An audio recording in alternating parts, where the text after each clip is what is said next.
I may so. Hello, Madam Stella. Hi. Hi, Stella. How are you? I'm fine. People are still asking me for the link, so excuse me for a minute. I don't know. I think I posted it too early. And okay. Okay, I'm still sharing links. Let me see. Is it?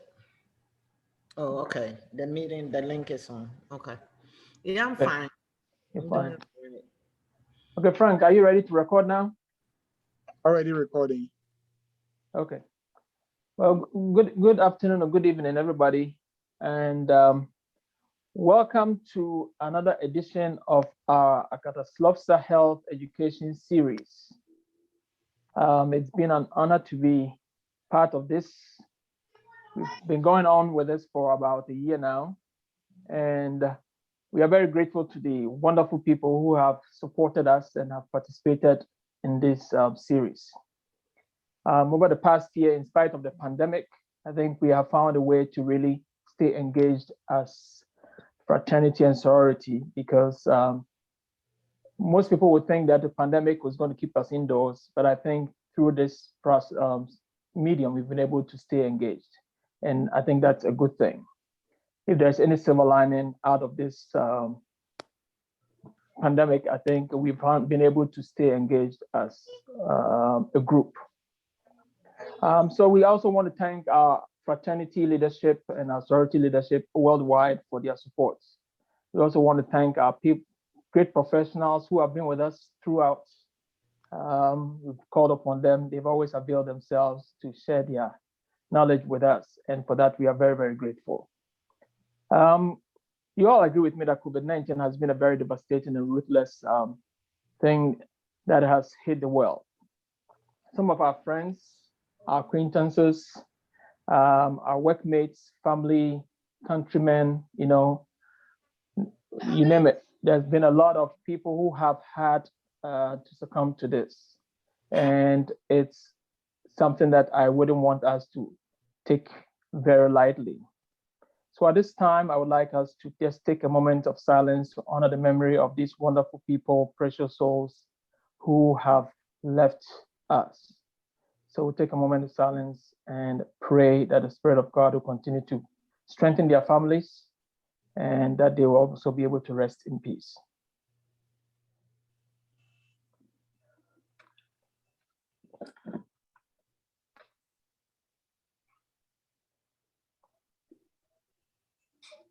Amen. All right. During our last meeting, we presented the importance of vaccinations, the history of vaccines, and also we touched on the different vaccines that are available. We delved into a lot of questions relating to vaccinations. And I believe that most of us really found the session very valuable. And there were a lot of calls for us to have a part 2, hence this meeting this evening. And so as a follow-up, we're going to be talking about the perception that people have about vaccinations in our communities. I know we have quite a few who have taken the vaccine, but still the bigger number has not gone in for the vaccine. So we are hoping that after this meeting tonight, at least those who are sitting on the fence, some are going to make up their minds to go and get it. We will touch on why it's so important for all of us to participate to help us get to the herd immunity that we all look forward to. So we are going to be addressing your concerns and your reservations about vaccines. We hope that any questions that you have or questions that somebody might have asked you, whatever is lingering in your mind, you'll be able to get it clarified after our meeting tonight. We are blessed to have wonderful people in our midst, great professionals who have always heeded the call to be with us. This evening we have Dr. Sewa Ayi, who has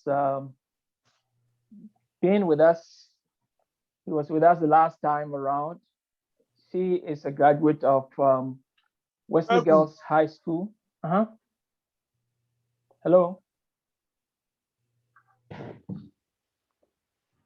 Yes, she's a graduate of Wesley Girls High School, And she is a board-certified infectious disease specialist, also an adjunct professor of medicine at the Kansas Health Center here in the US. She's also the vice president of the Ghana Physicians and Surgeons Foundation of North America and practices presently as an infectious disease consultant in North Dakota. She's also the author of 2 published books. Also joining her on the panel tonight is also family nurse practitioner, Mrs. Stella Jemfi. She's a SLOPSA graduate and currently a PhD candidate focusing in epidemiology. She is also based in Dallas, Texas. And last but not the least, we have Okatachie Dr. Charles Wache, AH42, aka Yao B. He is here with us from the UK. He's a general practitioner and also a lawyer. He's also the author of a book. So tonight, I believe that we have a wonderful group of people on our panel, and we are going to leave here with a lot of things clarified for us. So without taking so much time, we want to devote as much time to us, to you all, to be able to ask your questions, get things clarified, and then we'll have our time together, be worthwhile. So we're going to get started. Mrs. Stella Jemfi is going to start for us. She's going to be giving us more information about this, what has been going on in our communities, some of the statistics of how people are taking or how they are perceiving these vaccines that are available. So we are hoping that she's going to give us that information, and as they give their initial comments, we'll open it up for the questions, and your questions are going to drive the discussion tonight. So, Mrs. Stella, the floor is all yours. Let's go. Thank you. Okay. Let me correct him. My maiden name is Stella Jemfi. My husband is around, so I need to use my use my married name. The name is Stella Jemfi Frempong. Okay, Stella Jemfi Frempong. Okay. Yes. Thank you. And I in researching for this forum, I based my research on UK, US, and Ghana, but my emphasis is more on Ghana than anywhere because of where we come from. And so that's going to be because what I deduce from all of it is one country is not far-fetched from the other in their hesitation of taking the vaccine. So even though I may talk about how Ghanaians feel, it pertains to the whole diaspora and the whole African Americans, whites, and in all my research that I did. And so if I say Ghana or UK or US, it's not necessarily just that country, because most of the hesitation has one theme, and that's what I'm going to talk about. How do I change that? No, I need to change it. Okay. Yeah. When I did in the, can you all see my screen? Yes. Oh, okay. Okay. Okay. The UK, US, and Ghana aim to vaccinate most of the population above 16 by the end of 2021. And I think we're moving very fast track with US and UK on that. Ghana, it's aiming to vaccinate 20 million people out of the 32 million by the end of October 2021. Whether that can be true or not, it's a matter of time, but I think the government is doing their diligent best. They are working very hard to get everybody vaccinated who needs to be vaccinated. And Ghana, I'm proudly to say that was the first country in the African hemisphere to receive a vaccine from the COVAX facility. And it so far delivered 600,000 vaccine doses. And it started on 24th of February. When, from March 1st, the doses that has been administered has been in priority groups, comprising of frontline healthcare workers and security personnel and persons over 60 years with comorbidities like underlying diseases and the government officials. Out of one of the 4 population segments that will be vaccinated in priority order, and I've already stated it, it's unclear how the other 3 segments will receive their first shots.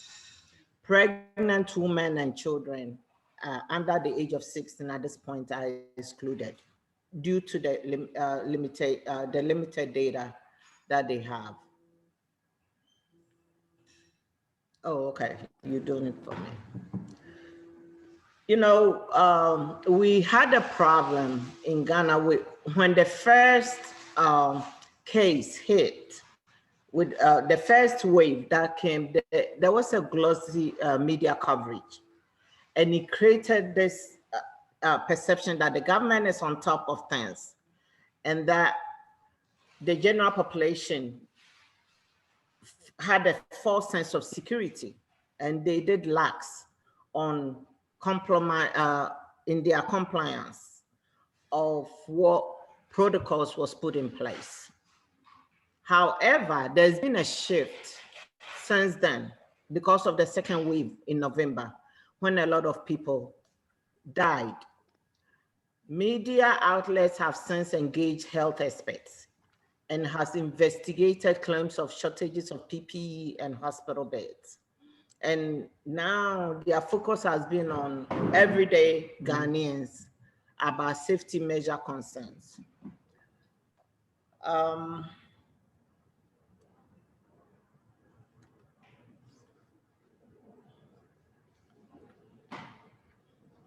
The majority of, now I'm looking for my second, this one. Okay. But the pictures are there, so I'm not able to. Okay. Majority, like, which ascends to 64.5% of the adult population, when this survey was done, were unwilling. That was way back in November. No, I think this survey was done somewhere in November or so, that they were not 64.5% of the adult population were unwilling to accept the COVID vaccine due to concern about the safety of the vaccines. About 16% and 5% of them were reluctant to accept the vaccine because they were scared of the adverse effects of the vaccine. And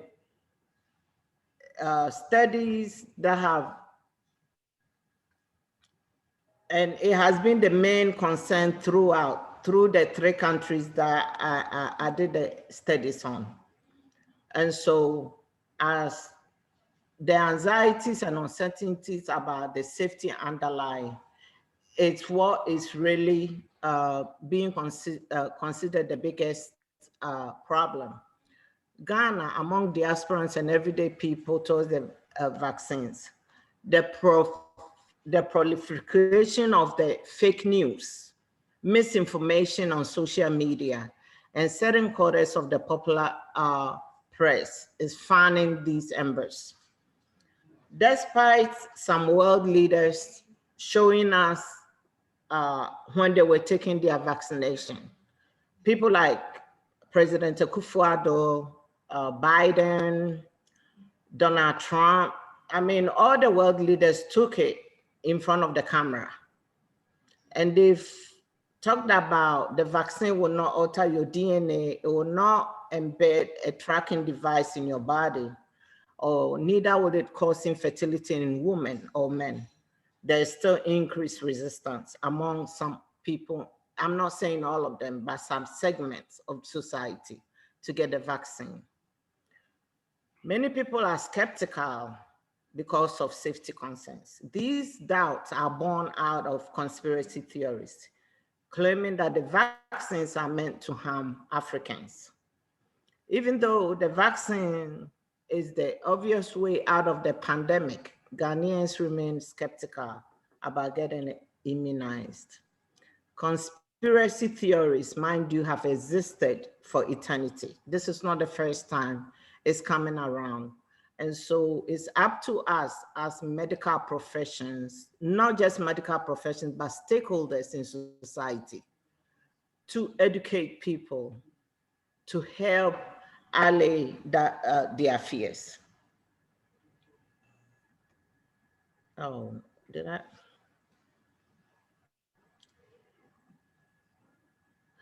And in order for this to happen, we need to, in order for the population to get well educated, the COVID vaccine hesitancy must be addressed urgently, and the messaging effect should be shown through continuous data collection on public knowledge and attitude. To meet this challenge, public health authorities must be laser focused on identifying and addressing both legitimate apprehension and conspiracy theories. So, I need to move this away. I don't know why it keeps popping up. Thank you. They will also have to be proactive in monitoring digital platforms because of vaccine misinformation's dynamic and viral nature. Health officials still need to confront the role of social and digital media in the ongoing infomedic and must be proactive in monitoring and countering digital misinformation. However, as much as the media at the beginning did not help our cause, they have since changed. The media, the government announcements on COVID-19 response measures and data have been presented previously with little critical examination, but now that has changed.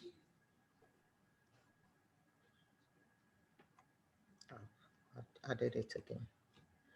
To slow and substantially reverse the trend of COVID-19 in Ghana, media outlets must go beyond simply reporting data released from public health authorities.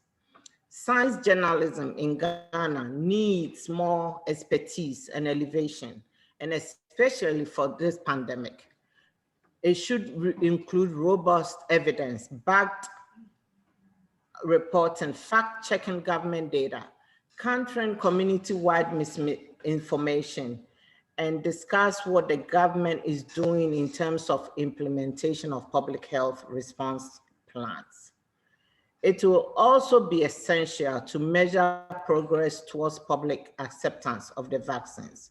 One route would be to conduct a series of public surveys and to assess the evolving landscape of knowledge and attitudes.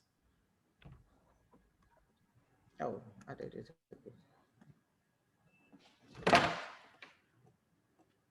I'm sorry, I'm having technology limitations here. It would, and no, it needs to move back. I should have. No, are we at the conclusions? The excellent news is more than 4 in 5, 86% of the people who were not sure or who said they didn't have no to a COVID vaccine in December 2020 will not take one and all have already vaccinated. I find that this research was done by University College London, Virus Watch study. The new findings gives us hope that 46,000 people were included in this study. And I did find a similar studies in Ghana, and it also put the number of people that are willing to take the vaccine at 85%. And in America, it's about 90% now that are willing to take the vaccine. So that's good news for us. And also, even though people are willing to take the vaccine, we have to also put in mind that it's still, there's still this discrepancy, and the shift away from vaccine hesitancy is very consistent across from Ghana and the US at all levels of social deprivation. And it ranges from 79% in more deprived areas to 89% in the least deprived areas. So in my conclusion, the vaccine, the overall increase in vaccine acceptance is good, but disparities still exist across some groups. In Ghana, the studies found that 25 to 35-year-olds were almost 9 times more likely to intend to refuse the COVID vaccine compared to 75-year-olds after adjusting other factors such as sex, ethnicity, deprivation, and underlying health condition. Even though we've done a good job for people to accept it, the problem is the young people, the 25 to 35-year-olds who main concern has been is going to affect their fertility. And they want to have kids. They don't want to have kids with disabilities because there has not been long-term studies. And that's where we are at. But mind you, Ghana, the COVID response is constrained by limited resources and inadequate global cooperation to fight the pandemic, partly responsible for policy implementation challenges. However, the gulf between planning and practice has been widened by a not reactionary stance from policymakers, limited data collection, inconsistent health system and supplies, and bad public example, and an information vacuum created by poor risk communication. But even with this, Ghana, to me, has done well, even though we still have work to do, has done very well in the way they're handling the pandemic, but we still have work to do. And this is my presentation. Thank you. If you have any questions, you can ask. Thank you so much. Thank you so much, Mrs. Stella, for the information you provided us. Definitely Ghana is doing well, but as you just said, there's still more work to be done. So we need to continue to encourage our folks back home to go in for the vaccine as soon as they become available. We're going to have time for questions when all the initial remarks are done. So please, if you have your questions, you can put it in the chat box, or you can wait and ask it yourself. So we are going to be monitoring the chat screen to make sure that all questions are addressed. So we are going to go to our next remarks from Dr. Charles Wache. Yeah, take it over, please. Yeah, thank you, Ima. I'm going to make a few points regarding the vaccine, whether to take it or not to take it. I think that is the million-dollar question, and it's on everybody's lips, whether to take the vaccine or not to take it.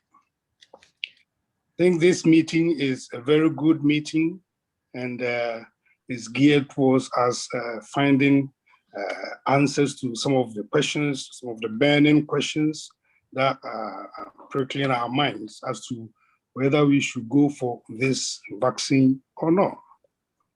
Now, I wanted to make the first thing that I wanted to talk about is that there is a history.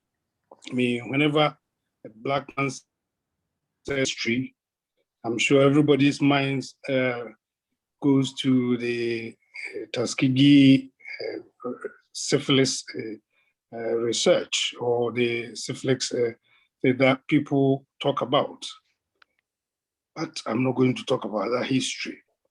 I think there is a bigger, more important history about vaccines, or about research that's going on to help mankind. When you talk about vaccines, you will know that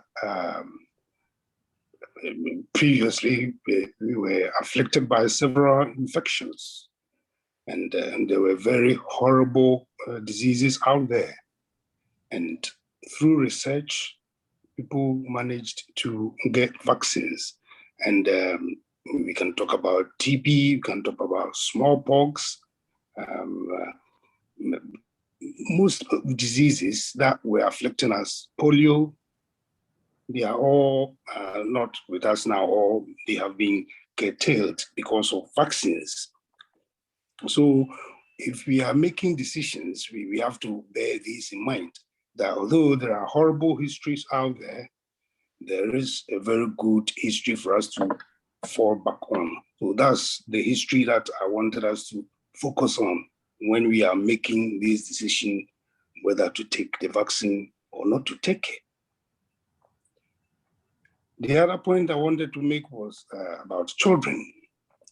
Now, we know that children are very resilient, and they are able to take all sorts of insults.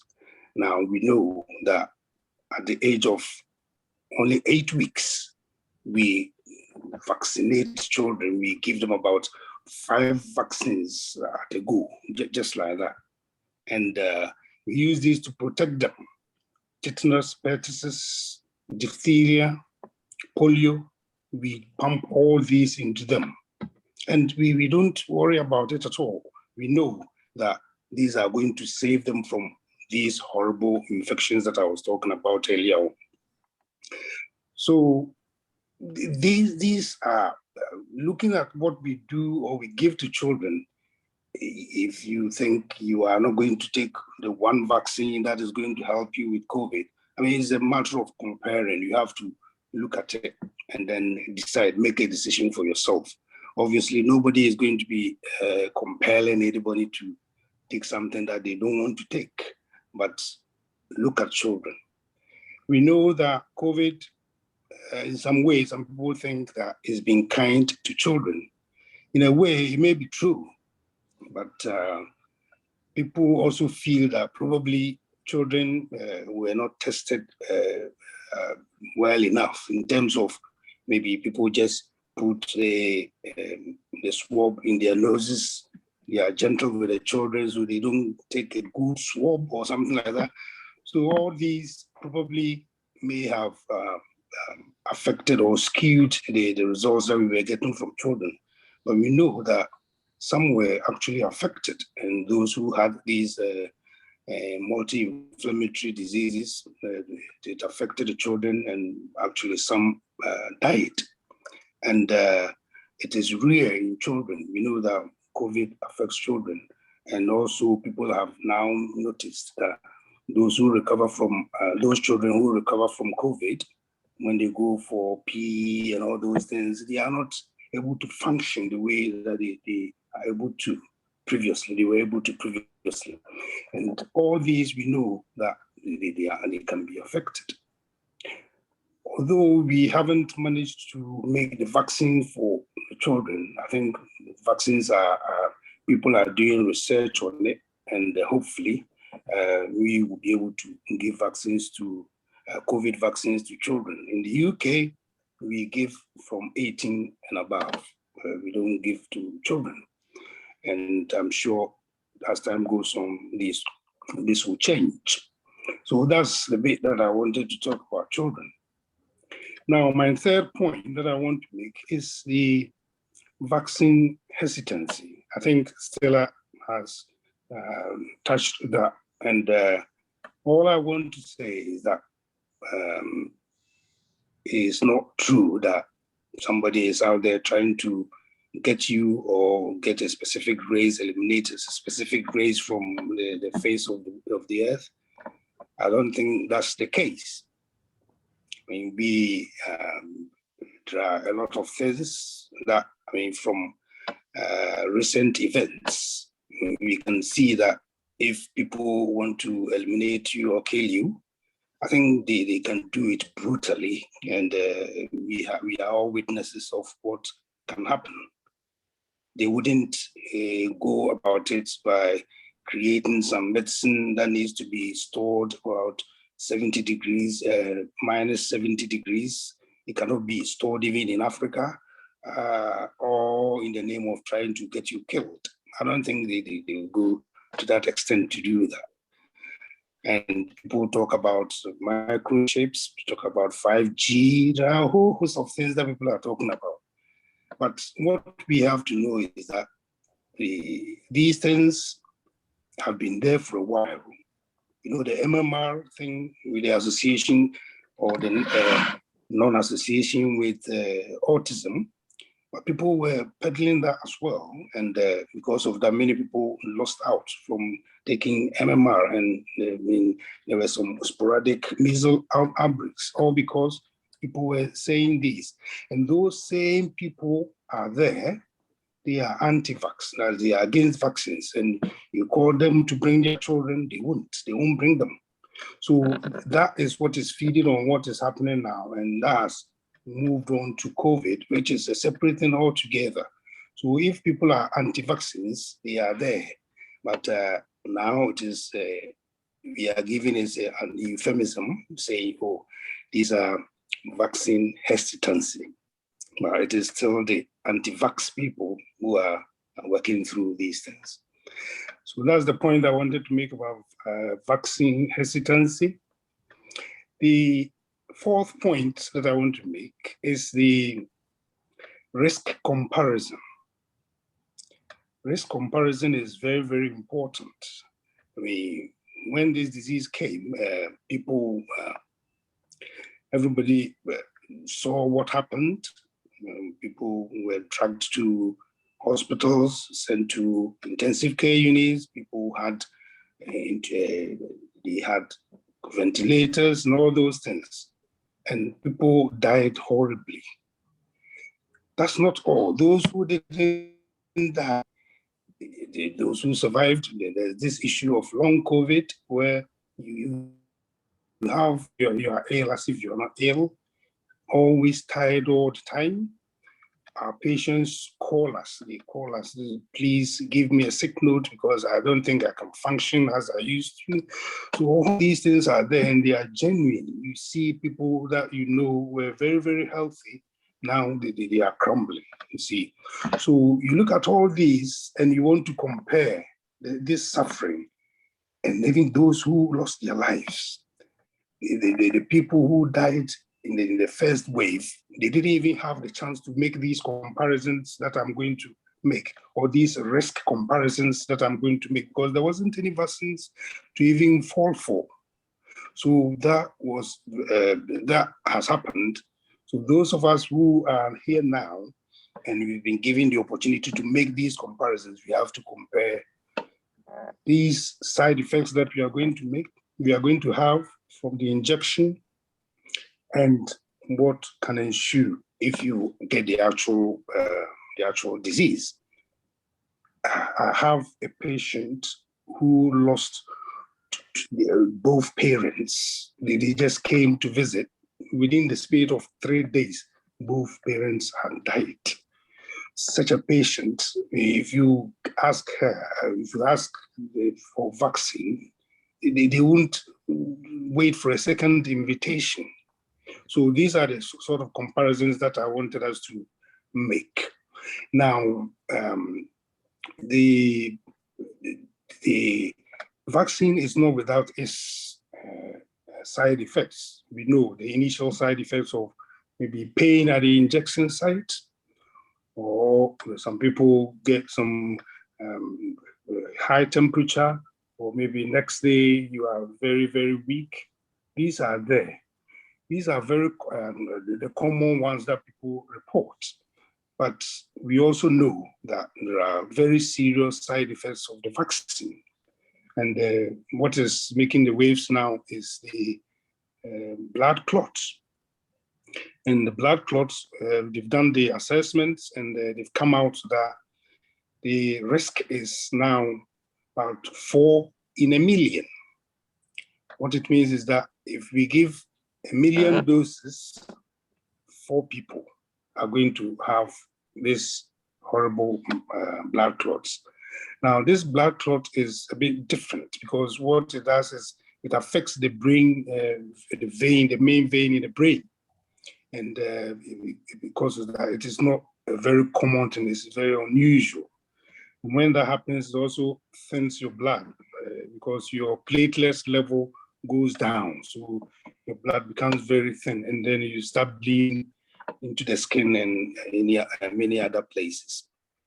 So it's not without its side effects, but this is a very, very rare side effects. And indeed, some people have made studies on other things that we do that have similar side effects or similar risk of dying. And if you Google the risk of dying while doing certain day-to-day activities, you will come across very, very interesting things. Things like when you wake up just by getting out of bed, there is a risk, and the risk is in that order, similar to these risks that we're talking about. The risk of living with a smoker for 2 months is something similar. The risk of walking or driving your car to your house, to your workplace and back is similar. So these are some of the things that are there that we haven't actually looked at. But if you have time, go to Google it, and then you see the type of risk that I'm talking about and how they compare with these very rare risk of the injection that we talk about. So that is my point. But my last point that I wanted to make is the point about if you get these rare events of blood clots, what to do in case you get these events. What happens is that when you get these clots, you get headache. And this is an unusual headache because when you lie down, it becomes worse. Sometimes it comes with vomiting. Sometimes you have these seizures and visual impairment and all those things. If you get these things, the best thing to do is not to wait. Go straight to your doctor and let them check you to see if it is this event that you are getting. Usually it happens between the 4th day and the 28th day of having the injection. So this is something that you have to put at the back of your mind. But having said all these, I just want us to be reassured that taking all things into consideration, I think it will be best for you to have the vaccine because when you do the comparative analysis, I think that will be the best thing to do. So I will end this here, and then further questions, we will clarify things. And I'm sure Betha will add a bit more to the clinical bit. Thank you so much, Dr. Boakye. All right, so last but not the least, we are going to reach out to Dr. Betha Sewai to give us her opening remarks. Over to you, Betha. Okay, thank you very much for having me. It is a pleasure to be part of an honorary member of the great AkataSlopsa group, and I am really happy to be here. And so Dr. Boakye already discussed what I was going to talk about, which is the event of clots with the Johnson & Johnson AstraZeneca vaccine. And so I want to just delve into the questions that people have. And this is the way I'm going to do it. I will talk about the variants just for a moment to help people understand it. But apart from our friends in Ghana who may not have access to the vaccine, at least here in the US, everybody above the age of 16 is now entitled to go get the vaccine. And so We're about 46 or 45 on this forum right now, and I want you to show by either showing your hands up or typing it in the chat. All those who have received the vaccine, please type yes. I'm going to give you a minute, just type yes. And if you haven't, I'll give those who haven't done it an opportunity to say no, and I'll find out why they haven't received the vaccine and to tell us why, so we can address their concerns. Because my belief is that whenever I'm in a vaccine webinar, if I can get one person to convert and say that I will get the vaccine, then the 2 hours or 1.5 hours I spent in the webinar has been worth it. Okay, so I see about, someone else can cross-check for me. I see 1, 2, 3, 4, 5, 6, 7, 8, 9, 10, 11, 12, 13, 14, 15, 16, 17, 18. Okay, 19, 20, 21. Okay, so 21 people said yes.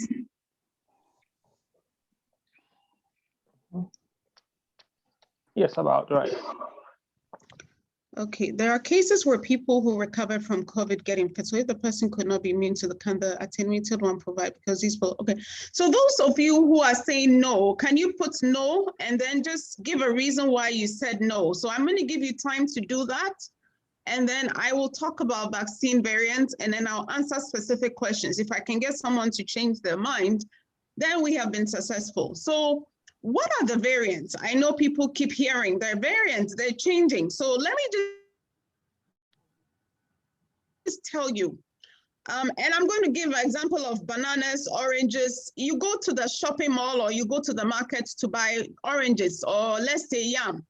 No one yam is the same. Even though they look alike, they're all different. You can't get one yam to look exactly like the other yam. Similarly, so long as this virus has been multiplying or making more babies of itself, it's been changing, or its genetic material has been changing quite rapidly. In fact, the virus has changed about probably more than 4,000 times since it moved from China to Europe to the US and also to Africa. It's been changing, but then it still looks just like oranges. You pick it, it looks like an orange, but there's something uniquely different. Now, assuming the genetic material continues to change to a point where one orange suddenly becomes very, very sweet, like Obuasi oranges or something, and then the farmers decide, well, people like these oranges, so we're going to plant more. That's exactly what happens to the virus. If one of the changes inside its genetic material makes it such that it allows it to, one, cause more disease, spread more, or become less responsive to medication, then we call that we now have a variant because it is very different from the original one. Even though it still looks the same, it has changed in a way that it makes it either it will stick more to human beings or something wouldn't work. So right now there are 4 variants circulating: the B117, the UK variant, the B1351, the South African variant, and also the P1 from Brazil.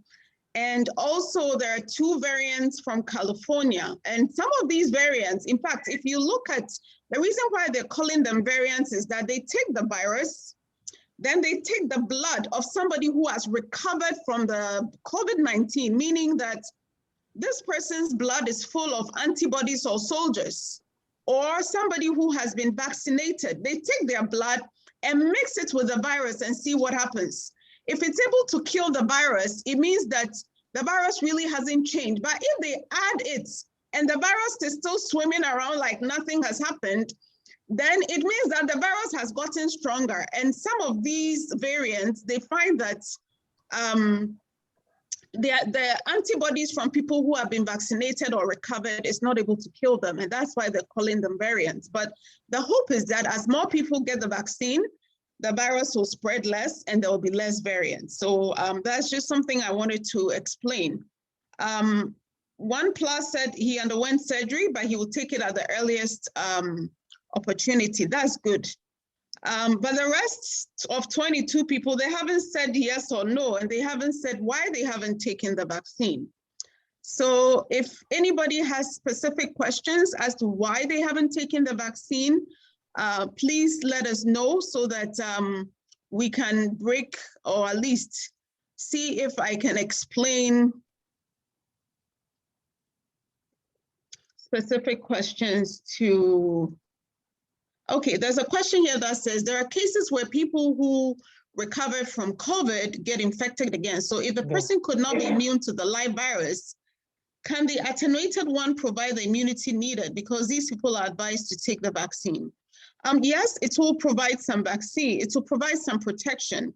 I know that people who are infected can be reinfected, and that's the more reason why you should get the vaccine, because these days, the vaccines that are being produced are being tailored specifically to try and address some of these variants. So it's so important that if you have the risk of being reinfected, then you should take the vaccine to protect yourself from any possible new variants.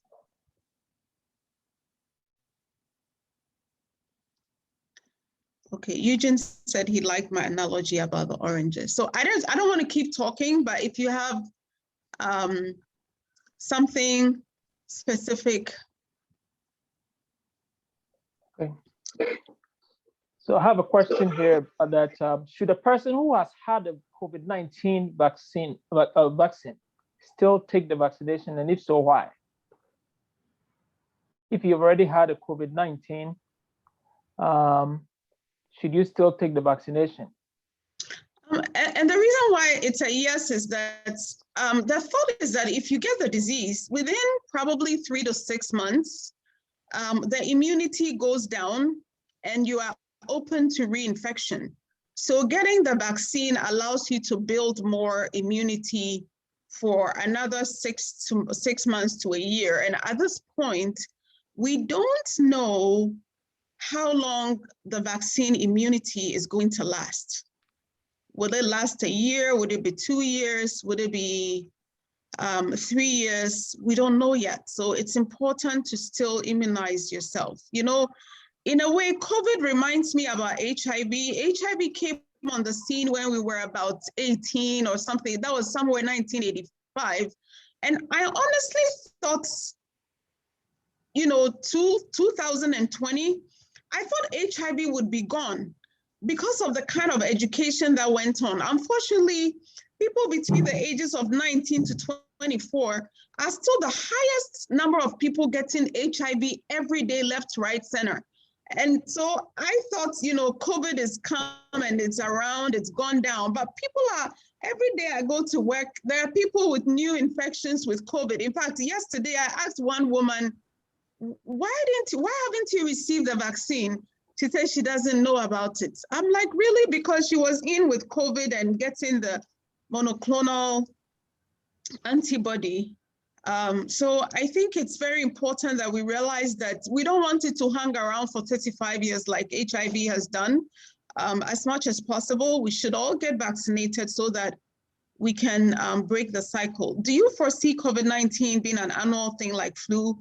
Talks about having boosters tailored to the variants in the population. I hope not, because this is not a good way to live, where we're always huddling in our rooms and we can't go out to parties. And so I'm hoping if we can all get vaccinated, like Israel. Yesterday I shared on the AkataSlopsa platform that Israel has managed to vaccinate almost 80% of its population above the age of 80. And their cases are way, way, way down. So I think if we can all get the vaccine, it will be very helpful.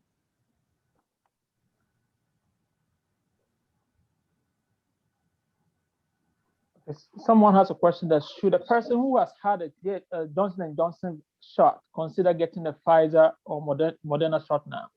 No.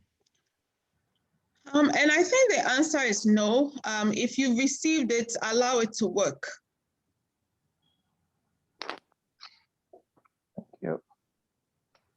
SB, can I ask a question? Sure, go ahead, Patrick. So I just gotta make a short comment and then the question. So I've had a chance to speak with a number of people to ask them whether they have received the vaccine or if they're planning to do so. And interestingly, I think about 40 to 50% of the people I've spoken to said no, and they were still thinking about it. Some of them were not even planning on getting the vaccine. And these people tend to be younger folks around between 20 and 40 years. And the primary reason they give is that they feel like the development of the vaccine has been rushed, and that they don't know that it's not going to have any major side effect or what is going to happen to people that have taken it. So the conclusion that I reach is that the hesitancy and the unwillingness of people to take the vaccine has more to do with the understanding of how the vaccine is developed, how it's supposed to work, and what one could expect once they take the vaccine. So, Dr. Ayi, I'm hoping that you will be able to elaborate a little bit on the process, because I think when people understand the process, the confidence in the vaccine increases tremendously. Because one of these people that I'm talking to, who was an African American, was completely against taking the virus. But when I spoke to this person and I explained to her the little bit of my understanding of the process, she became more amenable to at least giving it a thought and taking the vaccine. So probably there are some people on this particular forum who are not willing to take it, but might not say so. But if you could speak to the process and why it has been so fast this time to come up with a vaccine within a year of this pandemic starting, whereas others have not been able to be developed within such a short time. If you could speak to that at a level that is very comprehensible to the average person on the street, I'm thinking that will go a very long way in encouraging people on this forum, or even taking the message and spreading it and getting other people to make their minds to take it. Okay, thank you very much, Patrick. One of my gifts people tell me is that no matter how complicated something is, I can break it down so that a second grader will be able to, somebody in class 2 can understand it. So I hope I'm able to do that this time.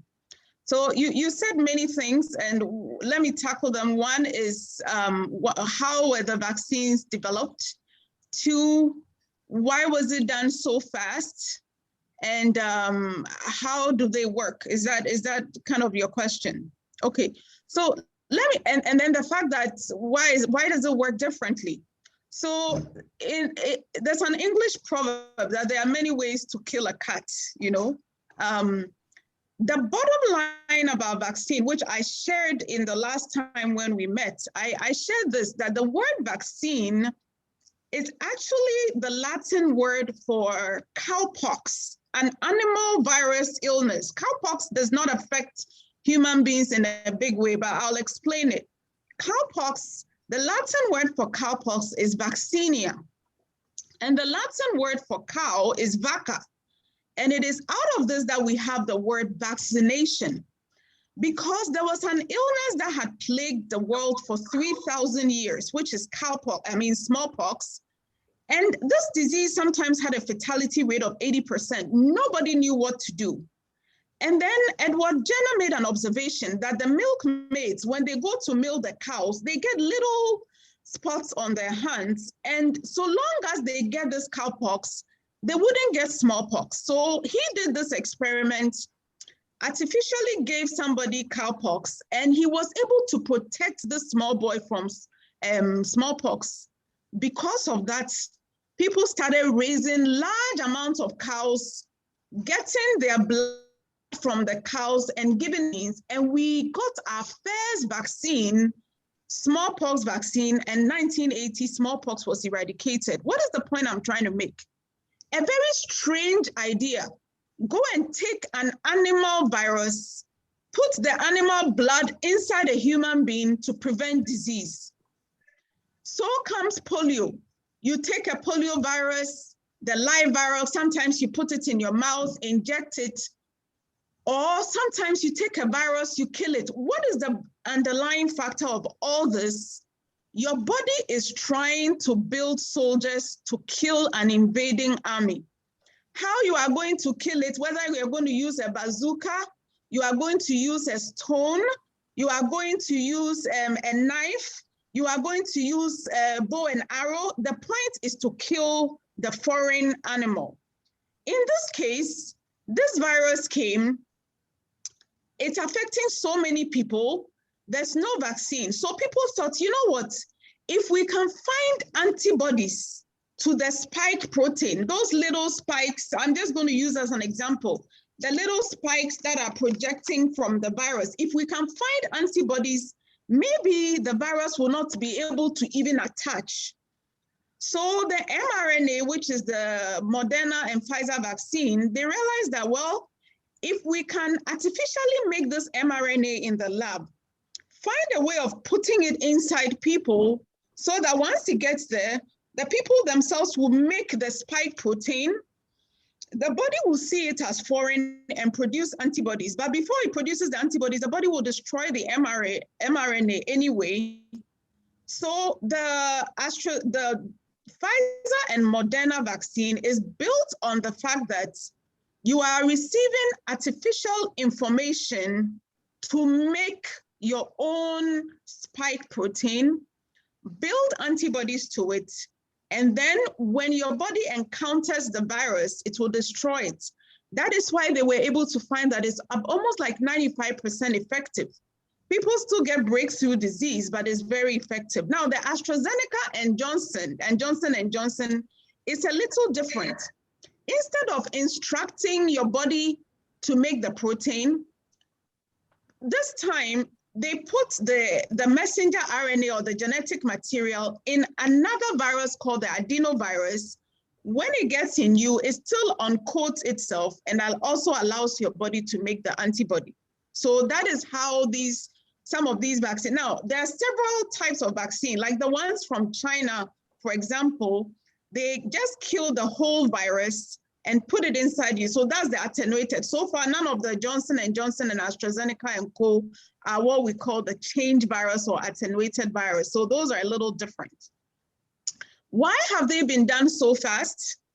The example I normally give to people is these days it's very, very hard to even find somebody with measles in the United States. Now, if you come up with a treatment or a vaccine for measles, you have to prove beyond reasonable doubt that your vaccine works.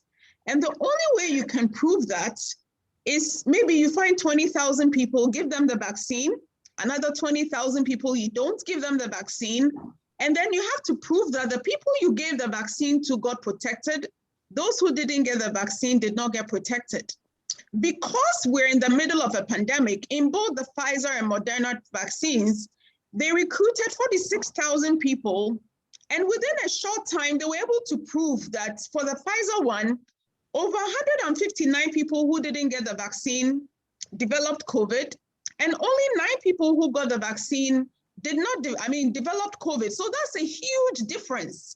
So because we're in the middle of a pandemic, it was very easy to prove that it works. If you try a COVID vaccine in maybe the year 2000, you won't be able to get the same results because there's no COVID outbreak. You will never be able to prove that it works. But because we're in the middle of an outbreak, they were able to prove it. Secondly, it takes a lot of money to do these vaccines, and most governments gave them unrestricted access to funds. And so once you have money, all things are possible. If you have money, you'll be able to run your trials, you'll be able to get the right people to get things going. They were given millions of dollars, but it wasn't so much the money.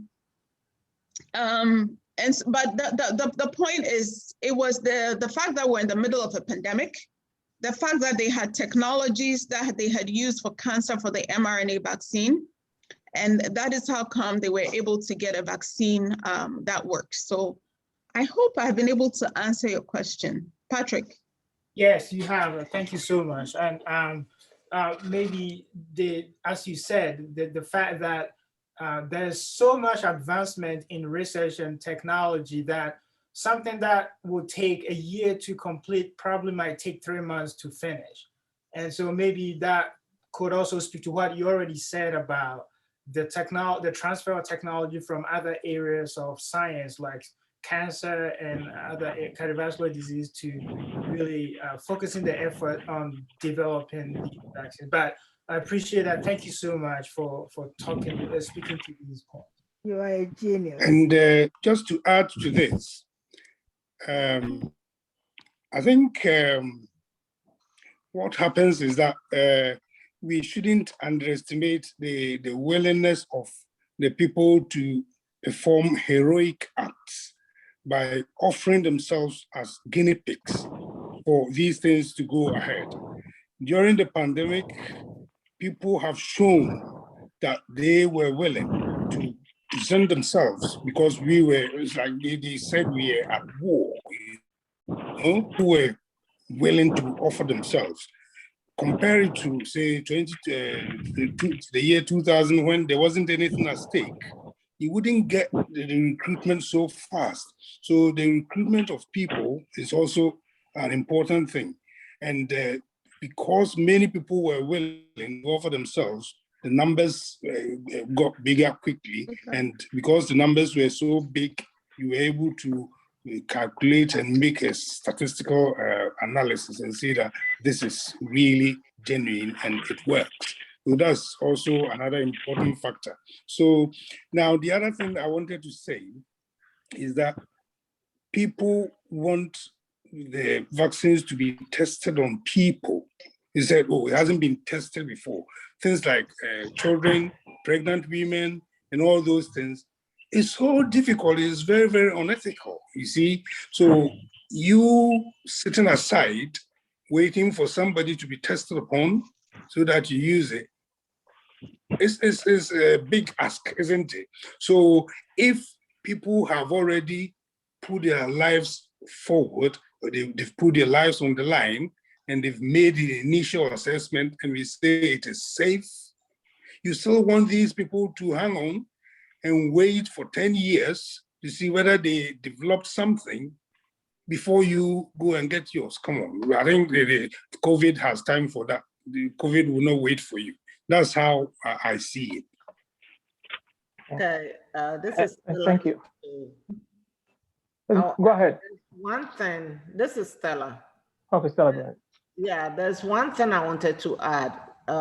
In the research, people that have had the vaccine and came down with COVID, there's no one fatality yet that has been documented. If they may get the COVID after the vaccination, but they do recover. That's another important thing that maybe when you throw it out there, it will make somebody want to go and get the vaccine. Because there has not been any fatality from a person who has had the vaccine and had come down with COVID. They've all recovered. So that's another positive thing. Is that a US study? Yeah, that was a UK and US study. SP. Go ahead. It was through CDC though. Can I make a quick point to that, if I may? Okay, Dr. Champon, go ahead. Yeah, so Bertha and Charles have made, and Stella as well, covered most of the key things. But one thing that if we're looking to explain why there is a very short turnaround time for some of these vaccines, is when you go into any clinical trial or you seek to develop any product and as such and back on clinical trials, there are what we call endpoints. The things that you look for that would help you to decide that this is good or this is not good. Remember, with COVID, we are just looking at one, how many of the people get infections? And two, when they get infections, what is the outcome? We are looking at an acute illness, a disease that is for, if you like, a short period of time.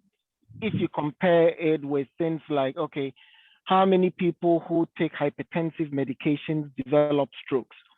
Those studies, you have to follow people up for some of them 5, 6, 7, 8, 9, 10 years.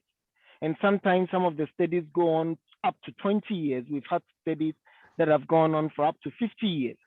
But with COVID, you are looking at probably something between 6 to 3 months, 6 weeks to 3 months. You can look at a number of these people, and as Charles indicated, and Beth as well. Once you have huge sums of people or a huge number of people involved, the number of events you are looking at, you only get them very quickly. It's like having money in your pocket and you see a good deal that you want to get, you get it immediately. But if you have to now go to the bank to go and look for a loan and to come and buy it, by the time you come back, it may be gone. So the fact that we had huge numbers of people who were prepared to have it because of the risks we anticipated, then the number of people and the short duration, the fact that this is an acute illness and that you would get your outcomes very quickly, and the funds and working with regulators, we should not forget that there has been a shift in the pharmaceutical industry. I mean, when I started, I had initial links with them. Those days, it was a big partition between manufacturers and the regulators.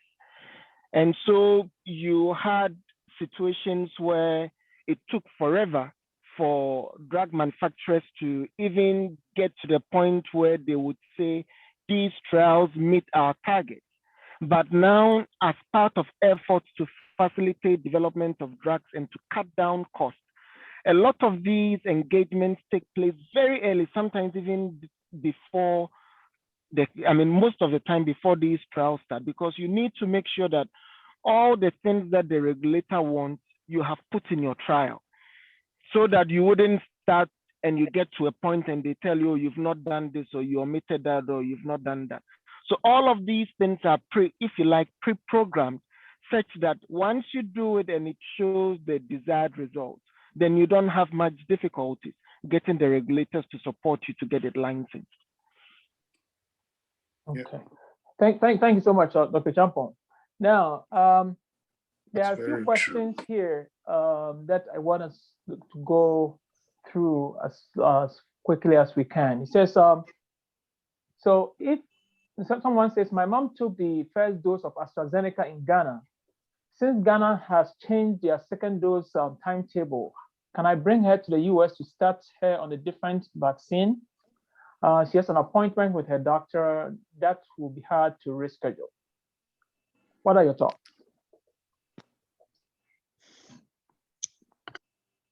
In the UK, we have decided that people should stick to the vaccines. They should stick to the specific vaccine. The first dose, you should stick to the second dose, same vaccine. Now, studies are ongoing to see whether swapping the doses or going from one to the other may make a better combination or not. So those studies are ongoing, and we haven't allowed people to switch as and when they want. No, we are going. But in a few people who have difficulty with the Pfizer vaccine, which has to be taken at the center rather than taken at home, those people who are housebound, they have been given the chance to switch.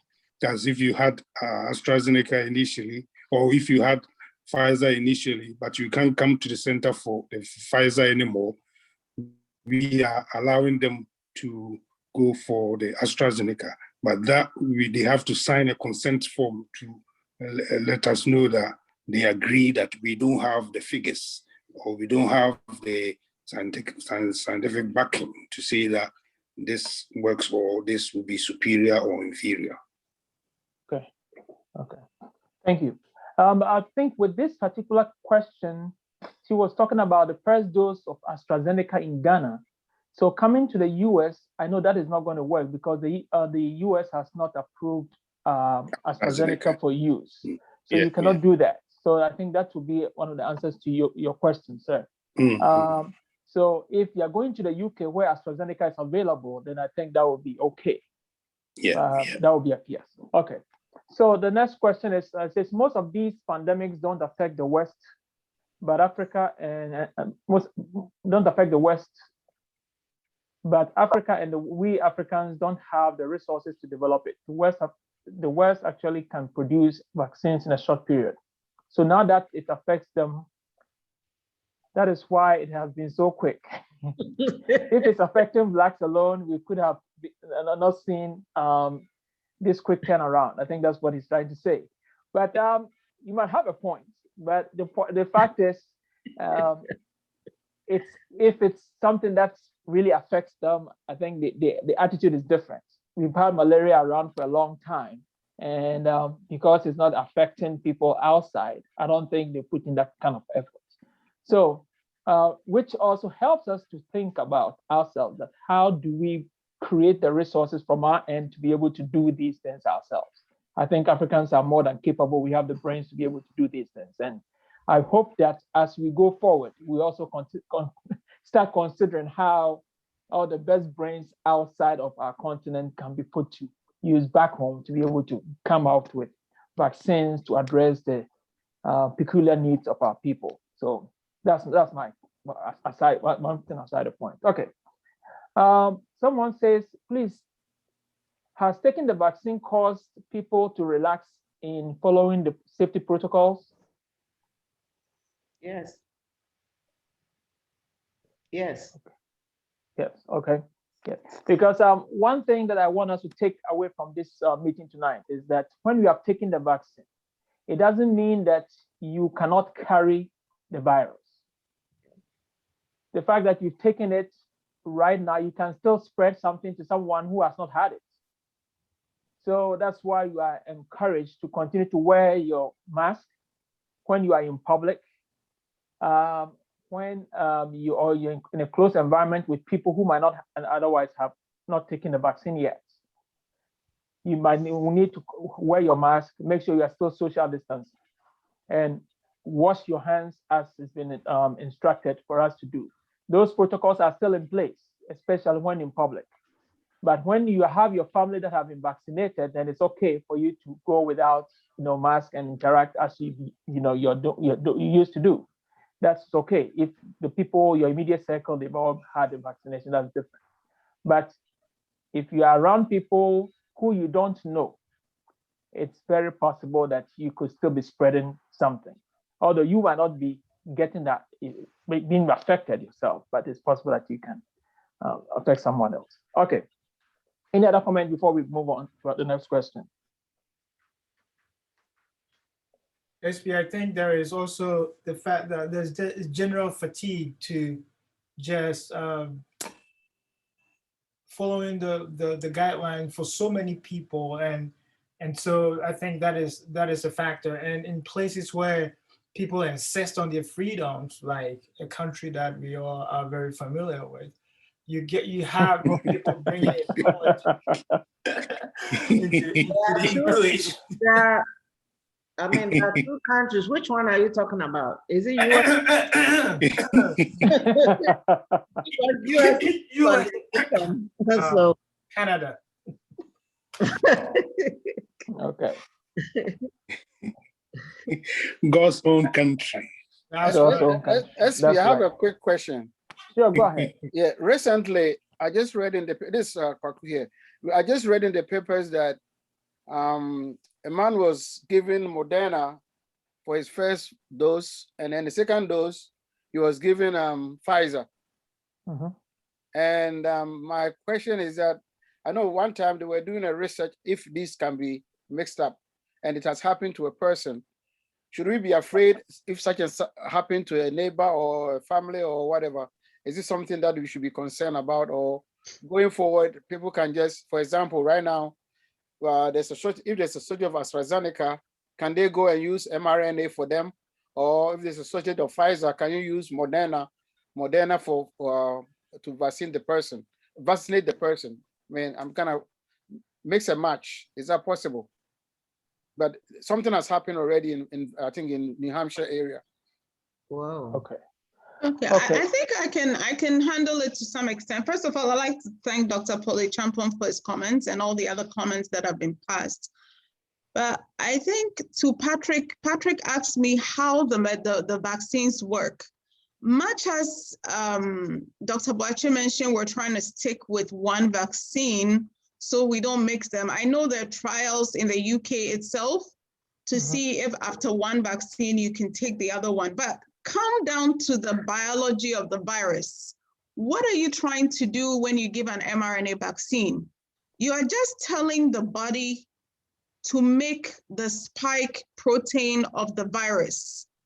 The spike protein, apart from the variants, the DNA or the RNA of this virus for the spike protein, it doesn't change whether it's Moderna or Pfizer.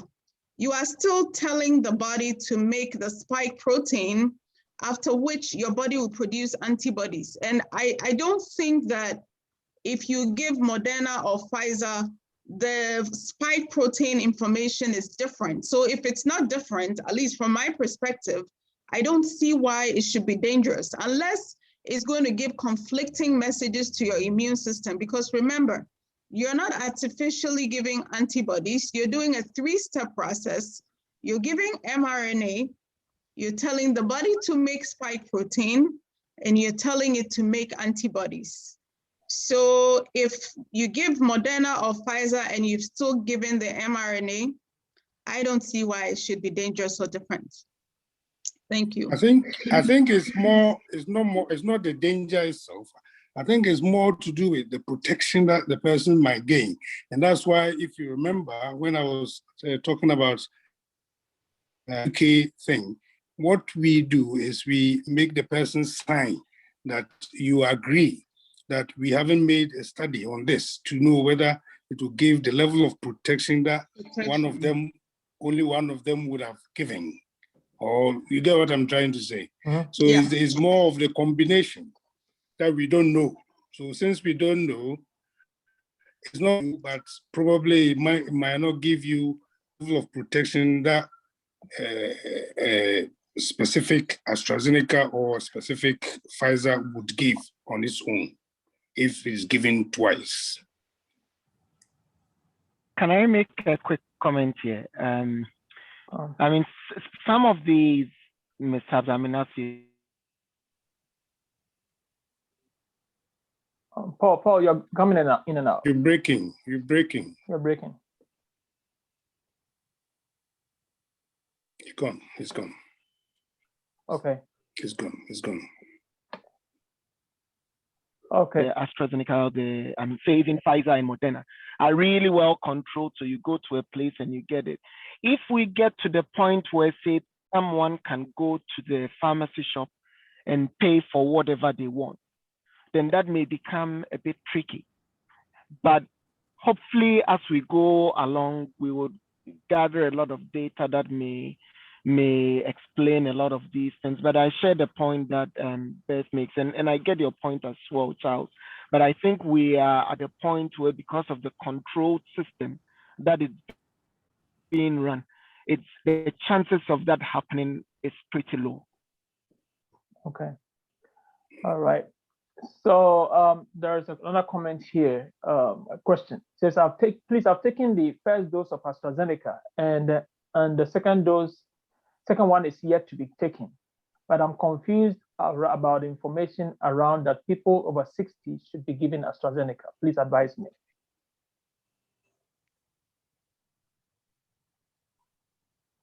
I think here, once again, the advice, as I said earlier on, the advice is that people who had the first one and they didn't have any reaction, they should go ahead and have the second one.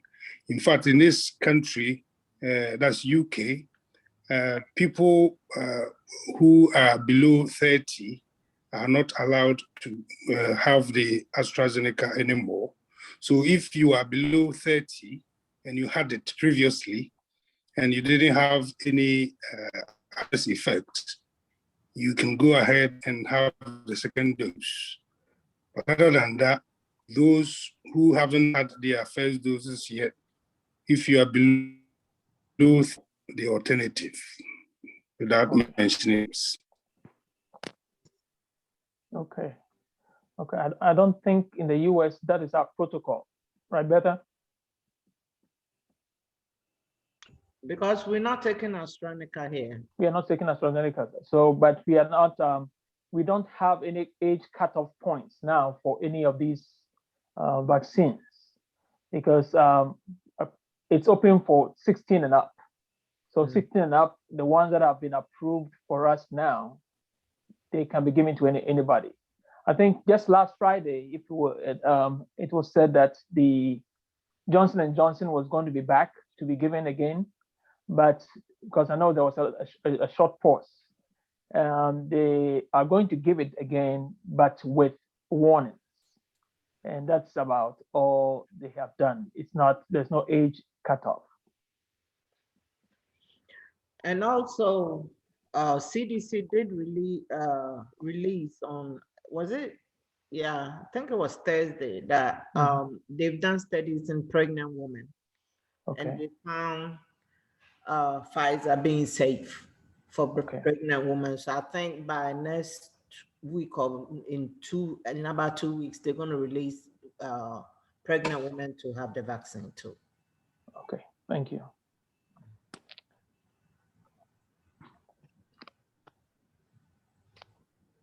Any questions before someone is saying that, what should we tell people who are still sitting on the fence?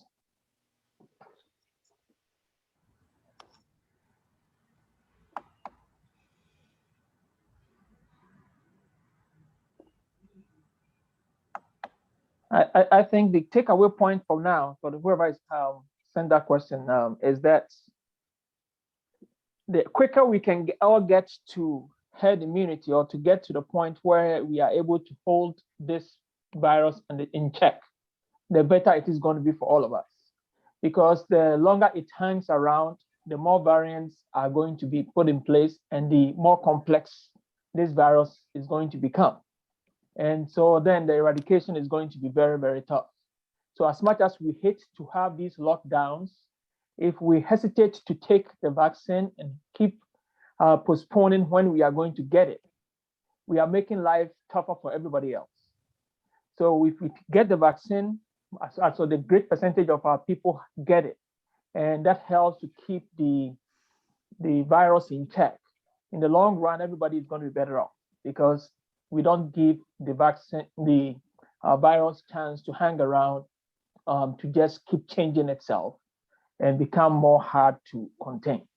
So that is what I would say, that if someone is sitting on the fence, if someone is on this call tonight, as much as possible, if you are weighing whether to take it or not to take it, think about yourself and also for the general good, that taking it, you give yourself a chance to be able to not deal with the bad effects of this virus, and also preventing others also from getting it.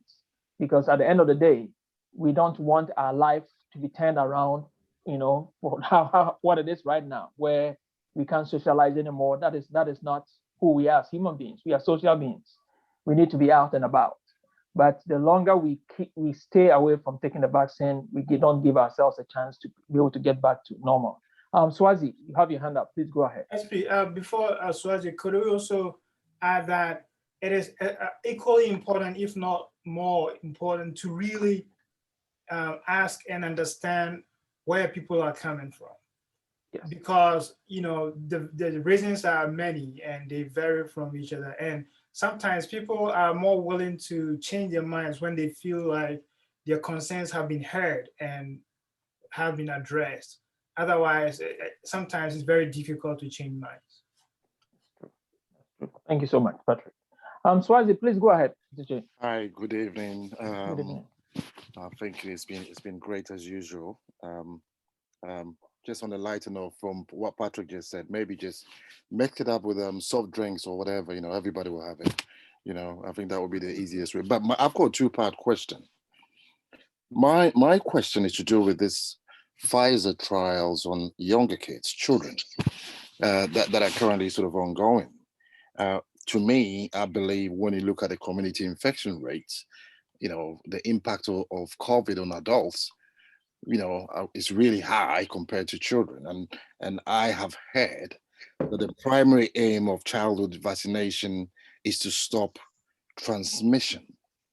And this kind of is something that worries me a little bit about, that one I'm sitting on the fence. I've already jumped the fence. I've had my vaccine and everything else. But for the children one, I mean, what can you say to us to really give us some assurance that it's not just to stop transmission, but it's something that they really need? Can anyone try and touch on that?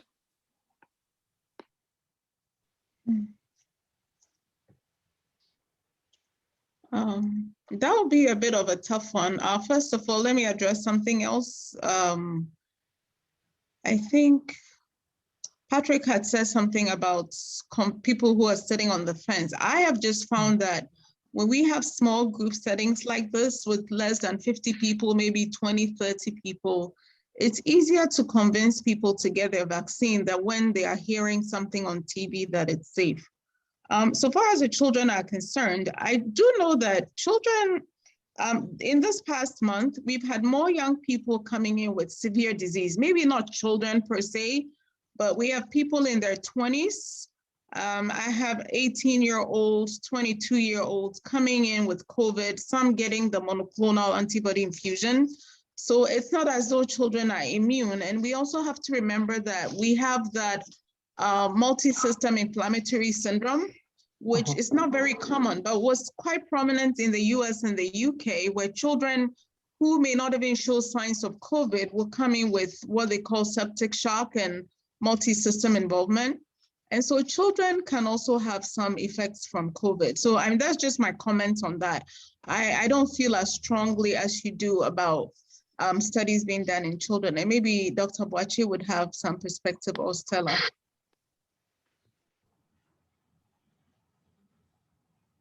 Yeah, and in particular, when I say children, I'm looking at anyone under the age of 18, yeah. Okay, Charles, so I think you wanted to say something. Yeah, I think it's very difficult to answer that. I think you are asking more of an ethical question, isn't it? And it's very difficult. I mean, we are in a society, and the society is made up of adults and children, and these children are our children. And it is difficult to say that, oh, we are using the children to help the adults. But these are the children who also grow up to become the adults. So it's difficult. It's a difficult thing. I think it's more of an ethical issue that you want us to answer. And the answer is difficult. Okay, Charles. Somebody, one of my is that a non-answer? One of my Nigerian friends. Yes, when it comes to one of my Nigerian questions, you say the question is, what is the answer? We don't know. Okay, so but I think that is going to be, I know there are still studies underway. That is, yes. So they are nothing really conclusive yet. And I think that's why most of these countries are being careful in the rollout to children. So even the US now, it's 16 and up, right? So as the data becomes available, I think the age limits are going to be lowered. But at this point, it's 16 and up. So let's make sure that the people that qualify, as many that qualify, we are able to do that, as we said earlier. The earlier we can get a bigger percentage of the population vaccinated, the better for us. That way, if we care about our children enough, I think that should be a driving force for us. If as adults we care about our children enough, let's go ahead get vaccinated. If we get to that point where the spread is contained, then there will be no reason even to care about whether or consider whether the kids are going to have to take it or not. So it just falls back to us as adults to educate each other, to encourage each other to go ahead and get it for the sake of the children. That's what I'll say.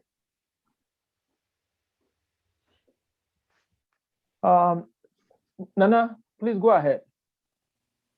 Thanks, Katachi. I wanted to know, now that the vaccine is out, are there intense research or studies to actually come up with a medication once the person get the COVID? Or is it we have a vaccine and they have, probably not doing anything about actual medication that you would take outside of the vaccine in case you get infected? What is the research going on? How intense is that research, if they have any information on that? And then I also wanted to know, I don't know whether they mentioned it, the Johnson & Johnson, they said there were 6 people that had blood clots and all of them were women. Was it just by accident or is it just something special with the women that they got the blood clot?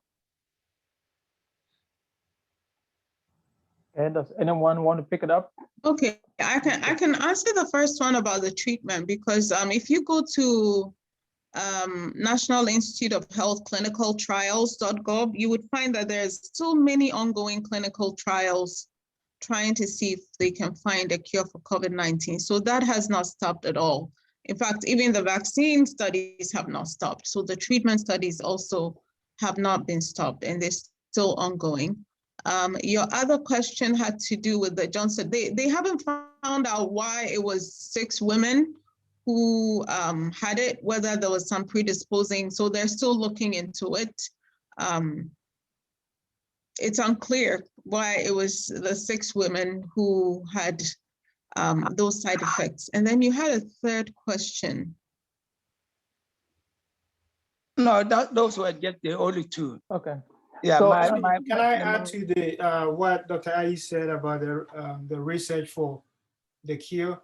So the NIH, or National Institute of Health, has been issuing requests for applications to really study the after effects of COVID infection and the multi-organ effects of having the COVID. So it's going to be very similar to HIV going forward. So HIV came and then you get HIV and then you develop AIDS. But to this point, we know that there's more to it than just AIDS. You can have what we call the HIV-associated neurodegenerative disease, or HAND, right?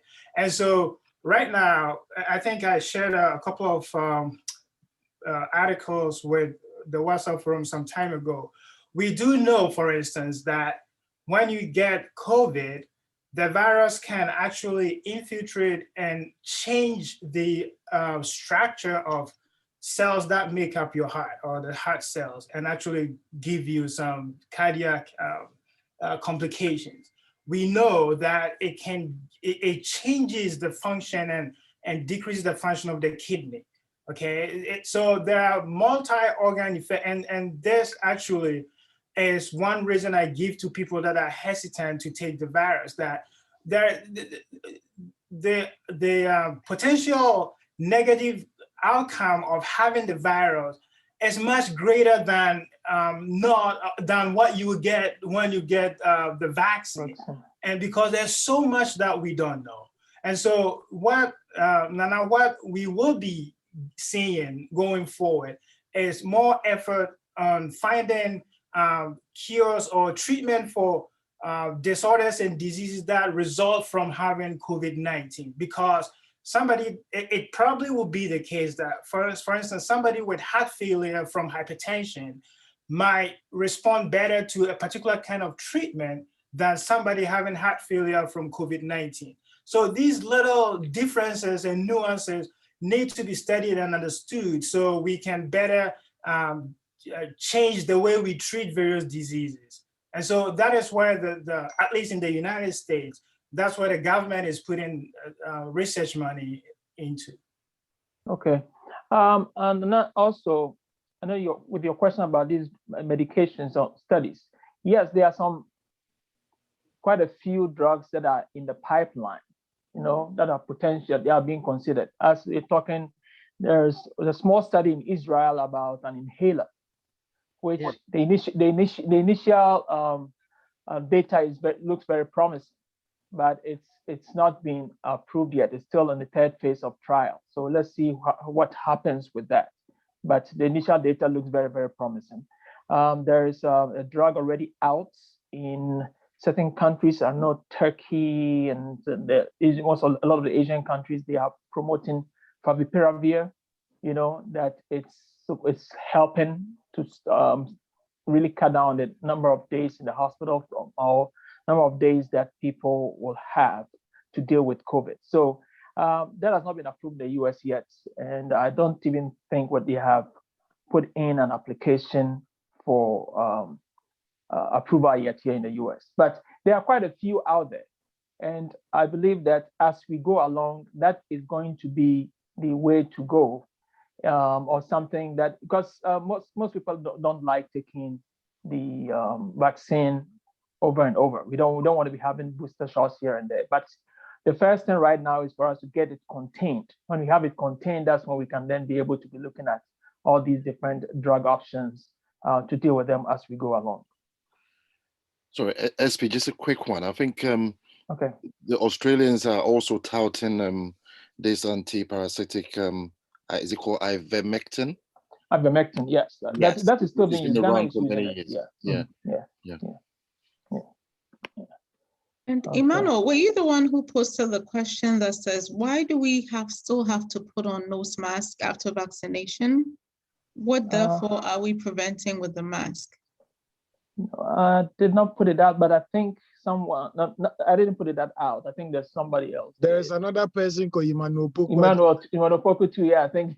Oh, okay. So maybe I can answer that one. Okay. So there are breakthrough. I mean, this week alone, I've seen maybe 2 or 3 people who have been vaccinated who came down with COVID. It's not severe. The vaccine is supposed to prevent death and hospitalization. But the fact that you've had the vaccine, in fact, that's the question they always ask. But we had our vaccine in March and we had it in February, but we're sick with COVID. So you can still develop COVID after the vaccine because the vaccine is not 100% effective. And so that's why you have to put on your mask. And besides that, even if you don't get acutely ill, you run the risk of infecting other people, even if you have what we call a subclinical illness. So it's very important that you still put on your mask and do everything you can to protect yourself and the people around you. Thank you. Are there any other more questions before we are a little behind time now? So are there any more questions? Please go ahead if you have a question. You can take about 2 more questions and then we wrap up.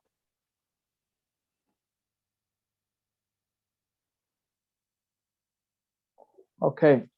So in the event of no more questions, I will ask our panelists to just give their 1-minute closing statements, and then we will wrap it up.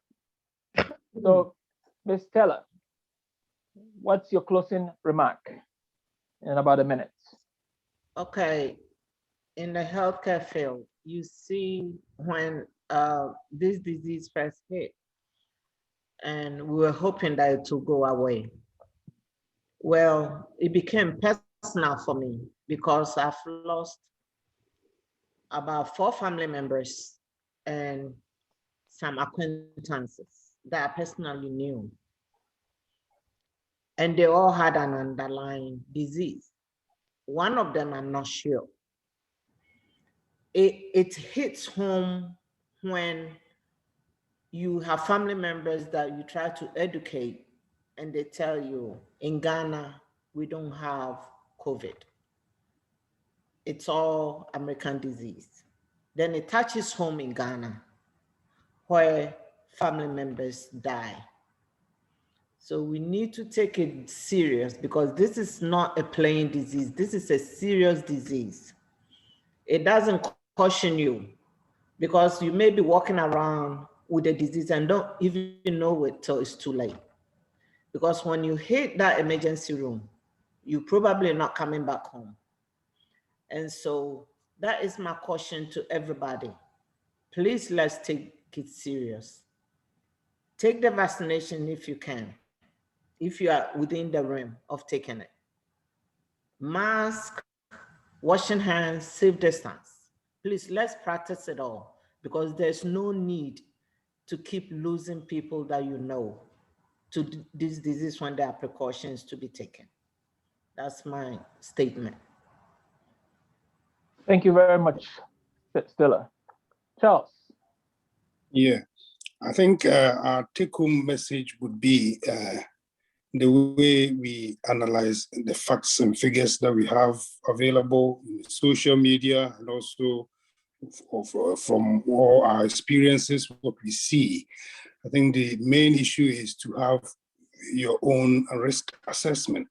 So you assess the risk of having the disease or the risk of going for the injection. So you compare the two.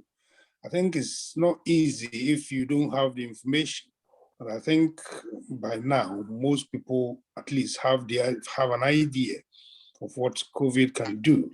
So in your own small way, you sit down and make the analysis. I mean, you can't force anybody to go for a vaccine, but you just sit down and think about it carefully with all the information around. Then you make your own decision. I think I hope that you make the right decision and save yourself and also your family members. Thank you, Charles. Dr. Ai. Okay, so I want to thank you all for the honor and privilege to be part of this webinar. And I also want to say that last year, we lost so many people to COVID. Like Stella was saying, family members, very close people. Unfortunately, there was no vaccine at that time. And so if you made it to April of 2021, and there are vaccines available, and you happen to live in a country where it's being offered, please don't turn it down because every day of your life is important. We want you alive. There are many other things that can hurt you, but if there's a vaccine to prevent COVID, please go out and get it and encourage your family members to get it too. Thank you. Thank you very much. Thank you very much to our wonderful panelists for the insights that you provided us tonight. As you said, this pandemic is ongoing, but there are at least options, solutions that can help. Let's not turn our eyes away from what is available to help us. We thank you all for making time to be with us this evening. As much as possible, let's realize that vaccines or these vaccines for COVID-19 are not there to change us, to get us to be immunocompromised to other diseases. That's not what it's supposed to do. So all these conspiracy theories out there, you don't believe that. Don't fall for them. At the end of the day, just as our panelists have eloquently said in their closing statements, that back last year, when people were falling left and right, there were no options. But right now that we are living in April of 2021, there are options. So let's do whatever we can to take advantage of what is available. Current flu vaccines that we've been lining up to take year in and year out are usually the efficacy rate is usually around 50 to 60%, and people take them without questioning. Now we have vaccines that are available with even higher efficacy rates, and so chances are we are going to be okay. So we hope that everyone who joined us tonight is going to carry that message home. Let's save ourselves, save others by making the right decisions relating to taking the COVID-19 vaccine or not. Thank you all so much. An announcement is that our next Zoom meeting is going to be on May 29th. and that is going to be focusing on IT, information technology. So we know it's a growing field. There are a lot of opportunities available. We just want to make sure that in this series, we stay healthy, we stay educated. If you're considering career changes, this might be a great opportunity for you to come in, listen. If you want to just sharpen the tools you already have, might be a great idea to come in and listen and be able to share ideas with other experts in the field. We look forward to seeing you next time on May 29th for the IT session. God bless you all. Akatachie, keep on planning. If you have not bought your ticket yet for the fall reunion, consider that. You know that we are going to be making sure people are getting vaccine. People who have had vaccines are the ones that are going to be coming anyway. So we are encouraging that every one of us make plans to do that. Get your vaccine, plan, and come, and let's have fun together. God bless you all. Have a good night and a great weekend. Thank you. Thank you.